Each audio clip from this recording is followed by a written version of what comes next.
আসসালামু আলাইকুম প্রিয় ভিউয়ার্স, আশা করি আপনারা ভালো আছেন। প্রাণী সম্পদ অধিদপ্তরের বিভিন্ন পদে নিয়োগ পরীক্ষার সময়সূচি প্রকাশিত হয়েছে। আমি এই নিয়োগ পরীক্ষা সংক্রান্ত যাবতীয় তথ্য তুলে ধরার চেষ্টা করব এই ভিডিওর মাধ্যমে এবং ভিডিও ডেসক্রিপশনে আপনি অ্যাডমিট লিঙ্ক পেয়ে যাবেন। চলুন ভিডিওটি শুরু করা যাক। প্রাণী সম্পদ অধিদপ্তরের 17/4/2024 তারিখে স্মারক নং জারিকৃত নিয়োগ বিজ্ঞপ্তির আলোকে নিয়োগ কমিটির 4/6/24 তারিখের সবার সিদ্ধান্ত মোতাবেক ক্যাশিয়ার, অফিস সহকারী কাম কম্পিউটার মুদ্রাক্ষরিক, ল্যাবরেটরি টেকনিশিয়ান, নিম্ন স্কেল স্টোর কিপার, সহকারী স্টোর কিপার, সহকারী গুদাম রক্ষক পদের প্রাক নির্বাচনী পরীক্ষা এবং driver tractor, milk van driver, truck driver, driver trolley, driver lorry, pickup driver, driver pump চালক পদে লিখিত পরীক্ষা আগামী 19/7/24 তারিখে অর্থাৎ শুক্রবার সকাল 10 ঘটিকা থেকে 11 ঘটিকা পর্যন্ত পরীক্ষাটি অনুষ্ঠিত হবে ঢাকা উত্তর এবং দক্ষিণ সিটি কর্পোরেশনের 38টি শিক্ষা প্রতিষ্ঠানে। তাহলে আপনাদের পরীক্ষাটার ডেট হচ্ছে কি 19/7/2024 তারিখ রোজ শুক্রবার সকাল 10টা থেকে 11টা পর্যন্ত অর্থাৎ 1 ঘন্টা ব্যাপী পরীক্ষাটি অনুষ্ঠিত হবে।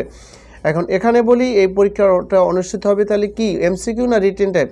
এই পরীক্ষাটা হবে কিন্তু এমসিকিউ টাইপ, কারণ বিগত সালে প্রাণী সম্পদ অধিদপ্তরের প্রশ্নগুলো দেখে যেটা বুঝলাম যে এই পরীক্ষাটা আপনাদের কি এমসিকিউ হবে। ঠিক আছে, যদি আমি বিগত সালের একটা প্রশ্নের সমাধান আমার চ্যানেলে আমি অবশ্যই অতি শীঘ্রই আপলোড করব।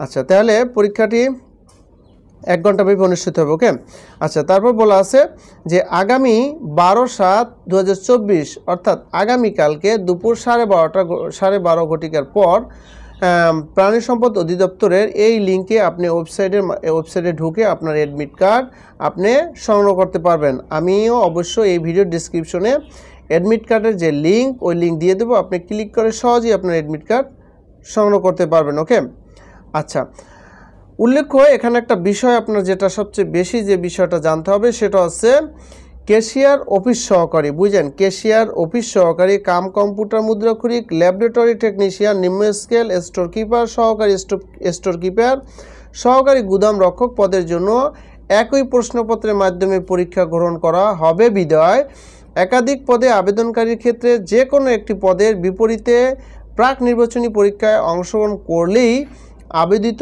সকল পদের জন্য মেরিট অনুযায়ী প্রার্থী মূল্যায়িত হবেন। বিষয়টা বুঝতে পারছেন? অর্থাৎ আপনি যে কোনো একটা পদের জন্য আপনি পরীক্ষা দিলে আপনার মেরিট তালিকা প্রকাশিত হবে এবং ওয়ের বিপরীতে আপনি যেটা হইতে ইচ্ছুক আপনার মেরিট লিস্ট অনুযায়ী আপনি ওটা জয়েন করতে পারবেন আপনি যদি পরীক্ষা ভালো করেন। ঠিক আছে, তাহলে আপনার একটা বিষয় খেয়াল রাখতে হবে কি প্রশ্ন হবে কিন্তু একই প্রশ্নে এই কয়েকটা পদের পরীক্ষা নেওয়া হবে। কি?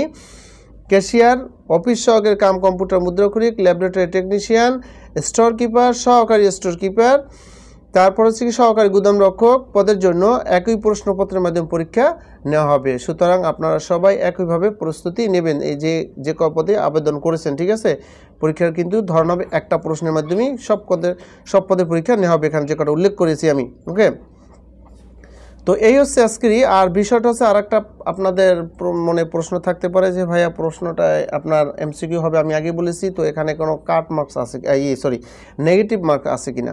তবে বিগত বছরগুলোতে প্রশ্নে উল্লেখ করা হয়নি যে নেগেটিভ মার্ক আছে, যেমন 4টা প্রত্যেকটা ভুল উত্তরের জন্য 0.25 কাটা যাবে বা 0.50 কাটা যাবে, এরকম কিছু কিন্তু উল্লেখ করে নাই। ঠিক আছে, তাই বলা যায় যে নেগেটিভ মার্ক নাই। তারপরও আপনি পরীক্ষার হলে যখন ঢুকবেন তখন প্রথমেই প্রশ্নটা ভালো করে পড়বেন।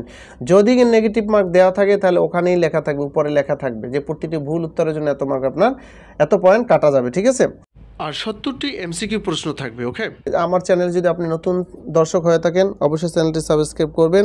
আমি এই পদের জন্য আমি বেশ কিছু সাজেশন আমি আপলোড করব, 19 জেলার আগে বেশ কিছু সাজেশন আপলোড করব। তো ভিউয়ার্স ভালো থাকবেন, আসসালামু আলাইকুম।